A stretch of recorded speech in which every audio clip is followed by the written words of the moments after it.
Hey guys, I am so excited to be filming today's video. It is September 1st, which is the start of meteorological fall, if you're counting.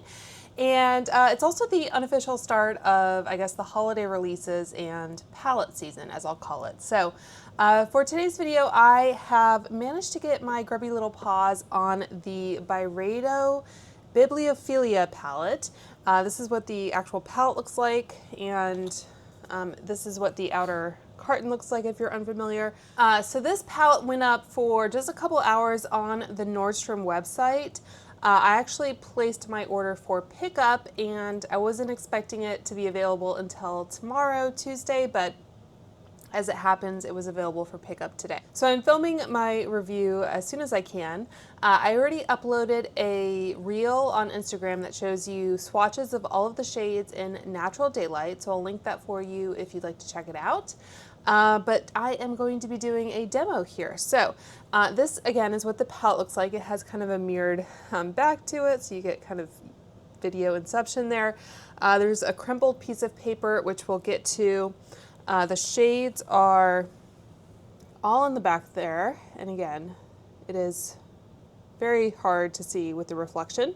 It has a 12-month shelf life, and on the packaging it says it's made in Italy. I think the Nordstrom website said it was made in Spain, but I'm going to go off what the packaging says. So made in Italy. So bibliophilia means book lover or lover of books, love of books, however you want to say it. And so the shade names are all book themed. So we have Mind Solace, Wordsmith, Chronicle, Epitome, Arthur's Note, Alliteration, Archivist, Epilogue, Librarium, Bibliophile, Gateway, Pages of Wisdom, Passage of Time, Bookshop, Manuscript, Soul Escape, Mind Reader, and Biblioteca. So it has a magnetic closure, and you have a nice big mirror with I think a little decal that I could peel off. And then that is what the shades look like. And again, I've already swatched these. And to continue with the book theme, as I mentioned, there's this crumpled up piece of paper on the cover with some text on it. I was able to read some of the text, and I figured out that it was actually a page from Little Women, which made me love it all the more. My name is Beth, if I didn't say, although I can't say Little Women is my favorite book with that name correlation, but in any case, I do love the book and the movie and whatever. But yeah, they have a page from Little Women. I also put up a post on my Instagram that shows a page. It's not going to be the exact same edition, but around that part in the book with some of the similar text and everything, I put it next to this, just so you can kind of compare if you'd like. And there's a link to the Google Books version. It's a 1922 version, which would make it in the public domain at this point. But yeah, I really love the theme. This is my first Byredo palette, by the way. And as I said, I already swatched it. Everything swatched beautifully. Felt really nice and silky. Very strong magnet on this one. So just to talk about the color story. So even before we got to the book theme, I was very excited about the color story. I will say I was a little bit more excited. I'm going to start applying some eye primer while I'm talking here. This is the Hourglass eye primer. I think I was a little more excited when we first saw some images that were leaked of this palette, because it looked like it was a little bit more olivey green, I guess. So I think that was maybe a little bit more interesting, but I think this is still a very good kind of fall palette. You have one half that is much more kind of cool toned and neutral, and one half which is much warmer. We don't get as many large palettes these days. As you probably know, like Natasha Denona Midi palettes are 15. This one from Byredo, I guess they're keeping to 18 pans, which is a lot to swatch on one arm. I actually had to go up to my upper arm past my elbow to fit all the swatches on there. So I think because we have this kind of duality here, I might do one eye with a cool look and one eye with a warmer look, just so we have kind of as much information as possible. So I'm just going to take a little bit of my Charlotte Tilbury powder here and set the primer. I'm just going to kind of set both equally. And I think the first thing I'm going to do is take that shade there. I could reference them by shade name, but it's a little difficult to see. And obviously you could mix up all the shades. You wouldn't have to do it like this. So I'm going to take my Sonia G Classic Crease and go into that kind of taupey shade there and put that into the crease. And then also my little flat definer. I desperately need to clean my brushes, but take some of that underneath as well. I'm trying not to poke myself in the eye.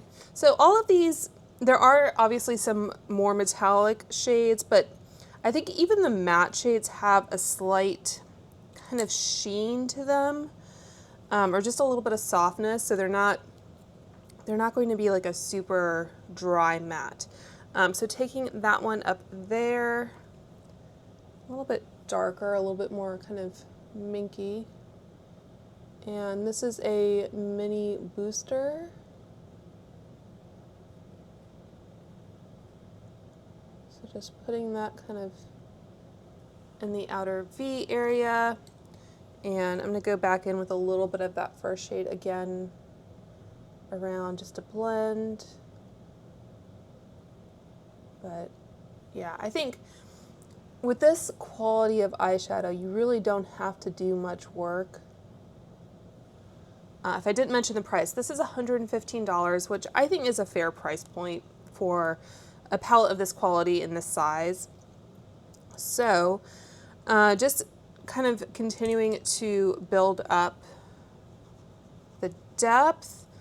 I'm going to go in with that middle brown on this side and just focus that a little bit more, again, in the outer corner. And then I'll just take this brush again and blend. So everything is blending really nicely. Taking a Rephr 28, I'm going to go into that like kind of silvery, minky shade and pick that up and apply like so. So taking that most of the way over the lid. And then I'm going to take that white shade at the top there and same brush. And someone's getting on my lash. So I guess focus that a little bit more on the inner corner.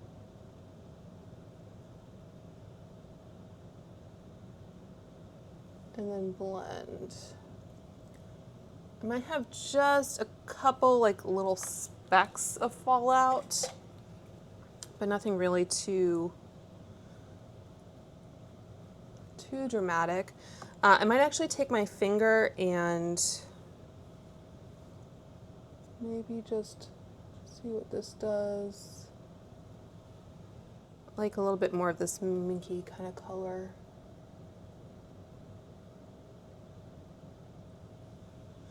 So yeah, like I said, this is my first kind of experience with this formula. I'm going to take that shade up there, and I guess what I'll say is, like, as far as like shimmers and metallics and everything, these kind of do the work for you. I feel like this is still probably a palette that, well, I'll hold off until I get to those super shiny gold shades. Maybe I'll take a little bit of this kind of cooler gold almost. I want to see what happens if I just add a little bit. Okay, yeah, that's really pretty. I was going to say, I do I do feel like I'm a little bit addicted to kind of like a topper shade, just to kind of really bring life and everything to my eye look. But I feel like the Urban Decay Moondust shades and palettes are really good for that purpose. And I know Urban Decay is going to be releasing another one here soon, so those are easy enough to kind of keep on hand. So I'm going to leave that there. Let's go on over to the warm side. So I'm going to take this kind of ivory shade, and this is my Sigma Large Fluff. I just want to see what this looks like kind of all over the lid. It's a little bit more of a satin. So yeah, I could definitely set my primer with that if I wanted to. I guess I'll take that kind of almost, it's not quite mustard, but leaning a little bit more into an ochre kind of territory. So this is my classic crease again. And then I'm going to take my mini booster again. I'm cleaning off my brushes on my Sigma switch here. So hopefully I'm removing as much as possible. I'm gonna go in with that brown next.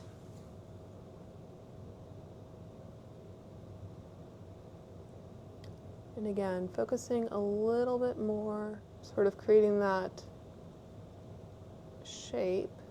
And then I guess I always like to go back and just keep blending in between steps. Not necessarily applying any more product, but just making sure they're all blended together. So, do we want to go red? I guess one of my critiques for this palette, so those are the two browns on the warm side, and some of the browns on the cool side, I mean, they are different. One's a little bit warmer. I guess, are they different enough to kind of justify having both is the question. And similarly with these kind of more burgundy reds. So yeah, there is a difference there. I guess you just have to decide whether, for the price, if having slightly similar shades is detracting from the value. I'll swatch the two browns kind of on the cool side. One of those is definitely darker than the other. They don't necessarily look as different in the pan as they swatch. And then those are the two lighter mattes. And again, one is definitely lighter. So those are just some comparisons between some of the shades that look pretty similar to me anyway. So I'm going to take my mini booster again and go into that shade right there. I know a lot of people were criticizing this palette for the reds.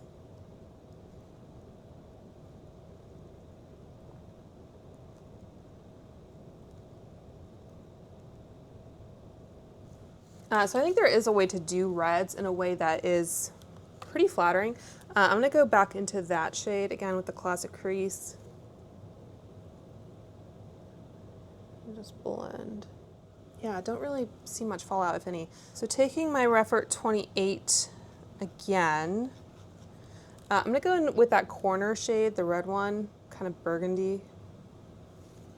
And see how this does.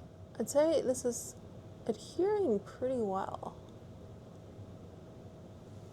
You can really kind of build it up if you want. So taking that about halfway, and then I'm going to go in with that center kind of, I guess I'd call this kind of a coppery bronze.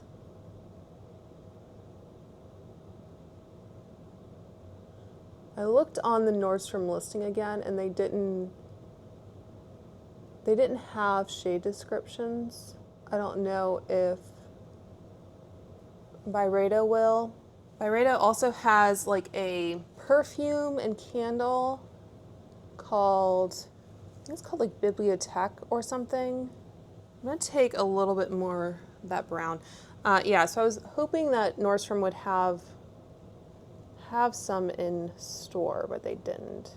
I wanted to see if I could smell it. So yeah, just applying a little bit more of that brown. I'm trying to avoid it looking like a bruise. You know how when you have a bruise, it starts to get kind of yellowish on the outside. I'm gonna go back into that cream shade. Go around the edges. And I don't think I applied any on the lower lash line, so let me do that. I'm gonna take some of that brown again. And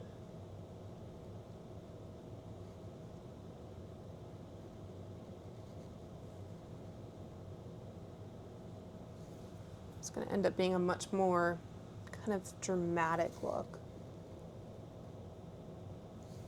All right, and then I'll take, I guess some of that shade is the more warm leaning gold, even though it's kind of on the cool side, quote unquote.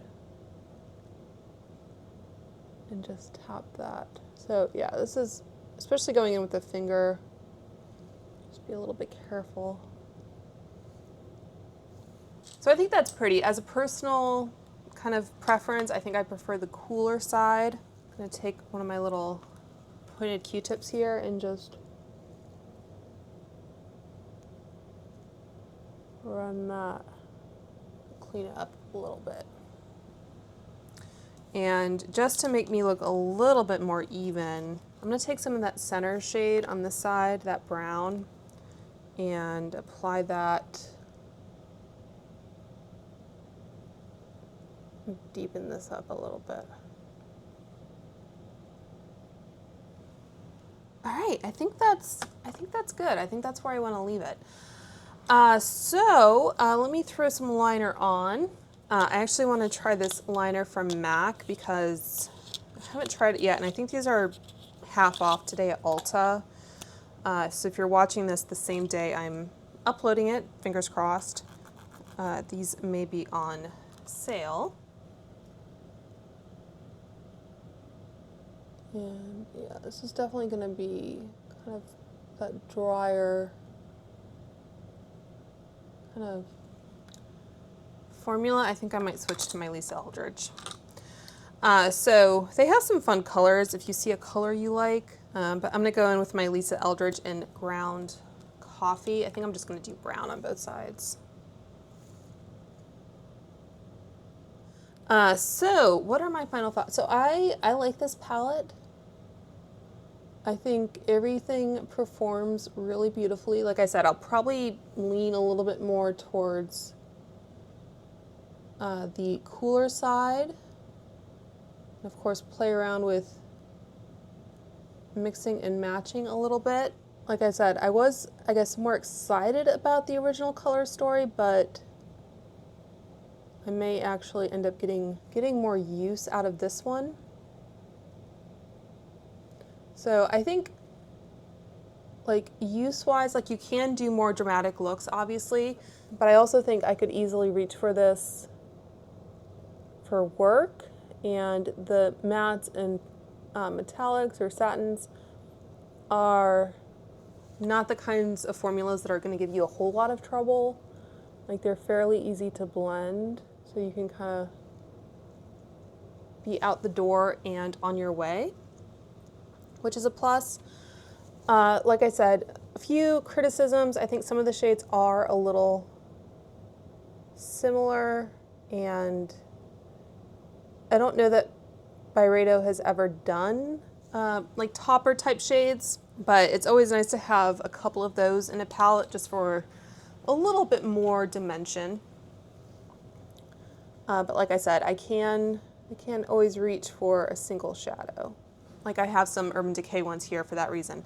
So I'm happy with the purchase. I think it's a nice mix of kind of a collector's piece and with the theming and everything.